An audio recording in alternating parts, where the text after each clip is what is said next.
Alrighty, everybody. Today, I'm going to go ahead and skip over Gemini. Like I said, it's not too structured. I'm gonna go ahead and talk about cancer today. Okay. Now, man, this is cancer is one that I have just had the biggest like blah with through all my astrological research. It's another one that I have quite a bit of experience with. It's a very common sign. I think the very first long-term relationship I was ever in was cancer.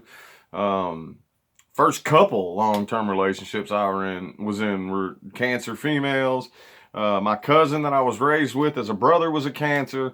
And on the channel that I did the Aquarius video on, the first one, I did one on cancer then too. It was a year and a half ago. It has evolved since then. So mainly, I really started paying attention to him, as I said in that video, when after I left my wife, I ended up the first woman I actually tried to date. I dated for a little bit was a cancer, and man, first of all, I met her when I was just so happened to cross paths with her when I was at a very, very emotionally vulnerable point in life. If anybody's been following the rest of the videos on my channel, this was right after my suicide attempt. This was after I got out of the mental hospital.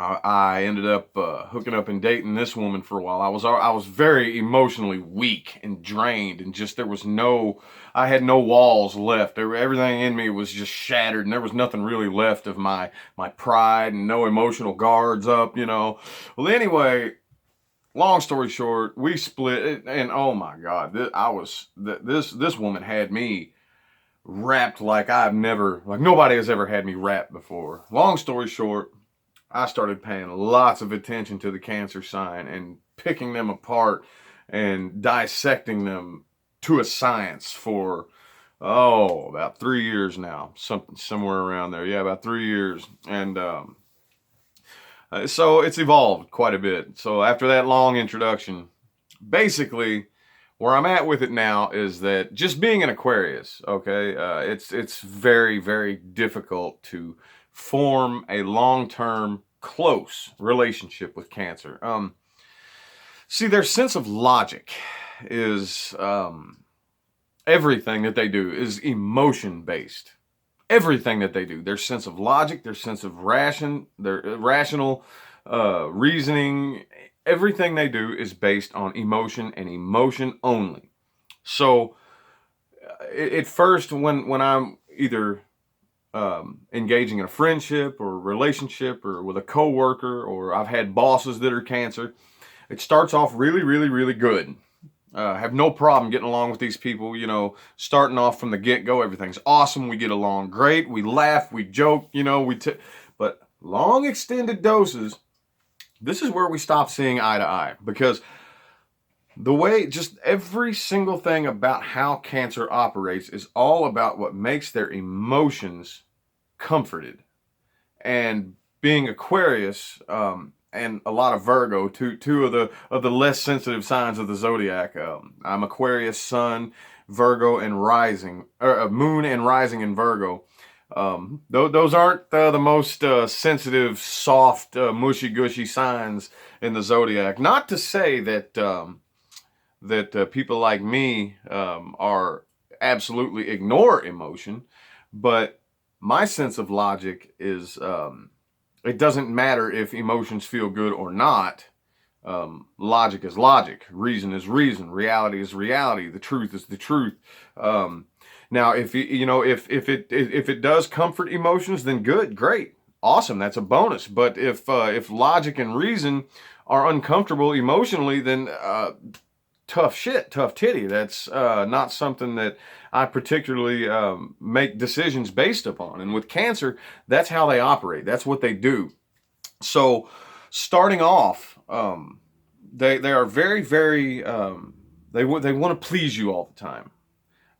I was recently had a coworker who was cancer, always wanting to give me things, always wanting to do things for me and give me things and buy me food and just all. And after a while, I'm just like, dude, it's cool. I've got my own money. I don't, but that's just how they all do. How every last cancer I've ever met, and see, because what they do is everything, the way they operate, they are moved emotionally, so they want to move you emotionally. So I've kind of evolved my opinion on them, being that at first I had this really dead set conspiracy theory behind them, being that everything that they did was intentionally trying to manipulate you.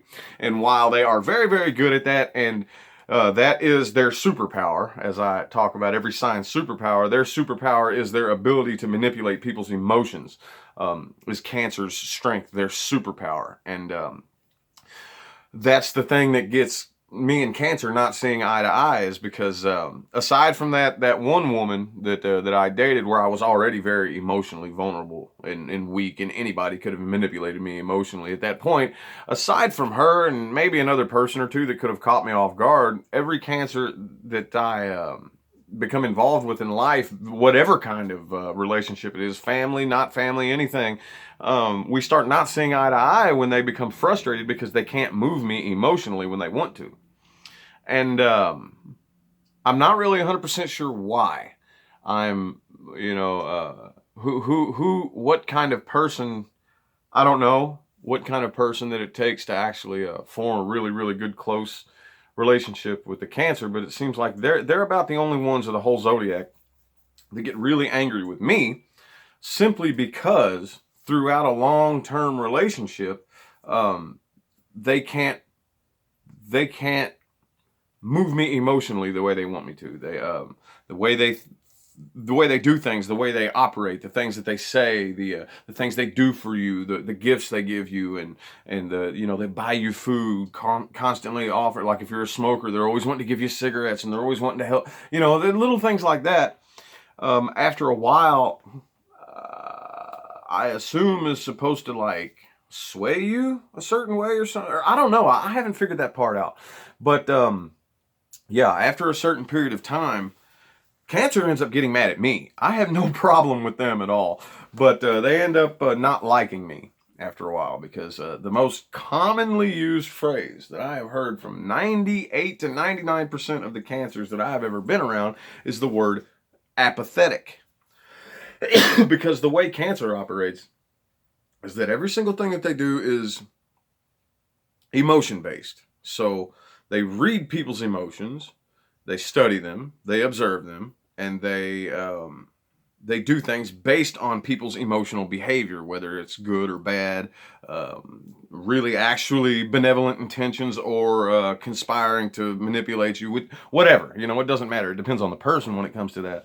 But since everything that they do is emotion based, and me personally, I'm not. I don't ignore emotions, but I don't go on them.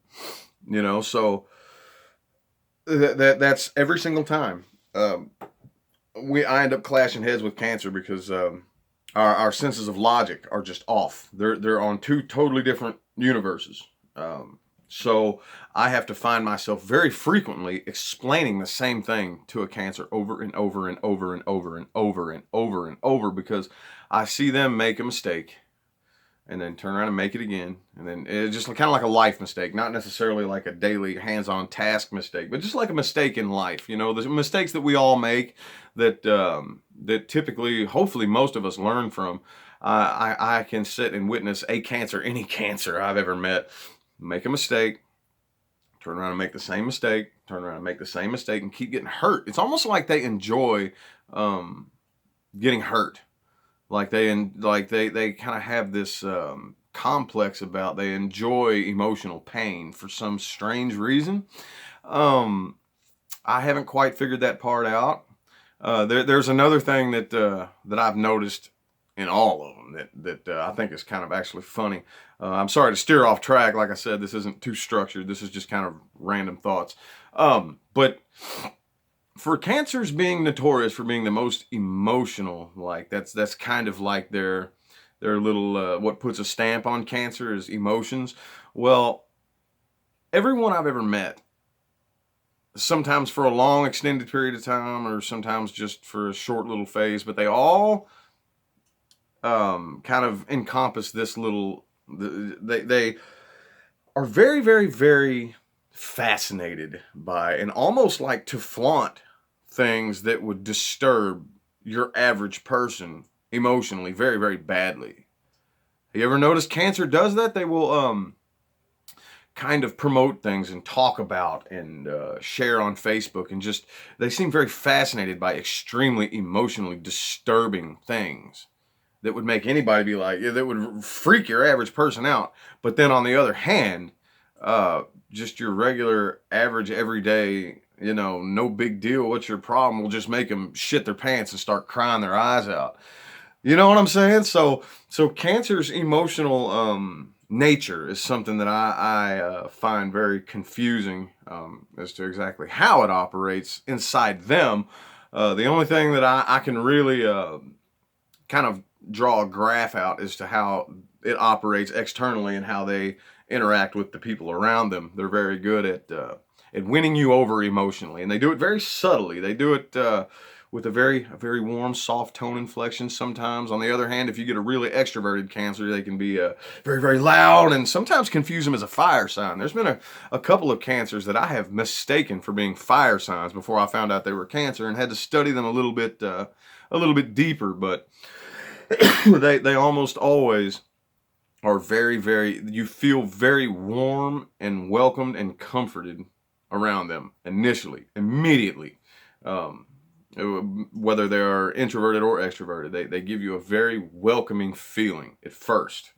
And yeah, I always hit it off with them. Like right away, I hit it off with a Cancer, man. We can become best friends, but for some reason, after a while, I stay on my track, they stay on theirs. And I guess they must be used to people. They must be used to people who are easily emotionally moved, I guess. And I can see how they're really good at doing it. A couple of them have done it to me before, but they end up becoming very frustrated with me and very angry at me. And if I try to keep the relationship going, they just end up getting very, very, very, very mad at me and calling me all kinds of names and accusing me of all kinds, simply because they can't win me over. They can't take my emotions and bend them like they can everybody else's. So yeah, their superpower though is their ability to manipulate your emotions. That is their superpower. A vast majority of them, at one point in time or another, survive in life by making people feel sorry for them. That's whenever I really, really set my sight on the Cancer sign, that's the first thing that I noticed, is that that initially, immediately almost, being around them, and maybe within the first couple hours of being around them, you get this sensation of, oh, you poor woman, or you poor guy, or you poor thing. Oh, I just want to help you. You get that sensation inside, and they're very, very, very good at making you do that. Very, very good. And a huge majority, I'm not going to say the vast majority, like 80-90%, but a good 60 to 70% of the Cancers that I've met make their way through life simply by doing that. They can get anybody to do anything for them that they want because of their ability to make you go, oh, I just wanted, oh, here's just the shirt off my back. You don't even know this person. If you ever run across somebody who's able to get you to do that, I would almost be willing to bet very good money that they are probably a Cancer. Cancer is very, very, very, very good at making you feel extremely sorry for them. And yeah, once I figured that out, I really, really started taking a broad look at how they operate, and started realizing why so many of them get so mad at me after a while, after a long period of intermingling, and they're not able to take my emotions and bend them. Kind of like that one was the one woman that I was with. Like I said, again, when I met her, I was very emotionally vulnerable. I was there was nothing left. I had no walls left up. I had just hung myself with a belt. I spent a month in a mental hospital. I had no walls, no emotional walls built up. I had no defenses in place at all. So anybody could have, but once I figured out her game plan, it did not take long to build those walls back up, and she ended up not being the biggest fan of me because it didn't work anymore. And if you're ever involved with a Cancer, and you keep your flag, slammed in the ground and plant it there and it doesn't move and they can't bend it and move it and they can't, they'll get mad at you. They don't like that. You'll be considered very apathetic and a sociopath and insensitive and all those good names that they can try to use to hurt your feelings, which don't hurt mine at all. But anyway, that's kind of my take on the sign Cancer. Overall, though, just from a retrospective point of view, they're very, very, very awesome people. If you need a hand, they are willing to be there and help you out. Like I said, they're very giving people. Very, very, very giving. Some of the biggest help that I've ever gotten. Sometimes, like if I need to borrow $5, back in the day when I was broke and always scraping for change, if I needed to borrow $5 to put gas in my tank so I could get to work, Cancer was always right there. Yeah, but just from my personal perspective, I'm still constantly evolving, constantly learning, but from the perspective that I have right now in this moment, that's essentially what it's evolved to. I have taken it past the conspiracy theory that they're all out to get you, because that one woman kind of, man, I let her in. I don't let people in like that. I had no way to keep her out. I was pretty messed up at the time, and she got in and played all the games she wanted to and really messed my head up really bad for quite some time. And yeah, it's been a while. It's taken me quite some time to quite a long time of pulling away from that perspective and looking at it from a non-biased point of view before I could come up with what I have now, and it's still evolving. So those of you Cancers who are probably going to leave all the negative, nasty comments in the world under this video, yeah, go ahead. I'm sure, it doesn't really bother me none. But I just figured I'd go ahead and touch on that one. Skipped over Gemini because I don't really have anything interesting to say about Gemini right now. Maybe I will in the future. But yeah, it's been about a week or so since I've gotten a video out to you guys. So I figured I'd chit-chat about Cancer a little bit. And maybe I'll talk about Leo next. I don't know. Maybe I'll skip to Sagittarius. That's a pretty cool one. My girlfriend's Sagittarius. Anyway, I'm going to quit babbling. This has been going on for quite some time now. So I'm going to thank you for watching the video. Sorry if I made you mad, Cancer, but I just speak it like I see it. I will holler at you guys later.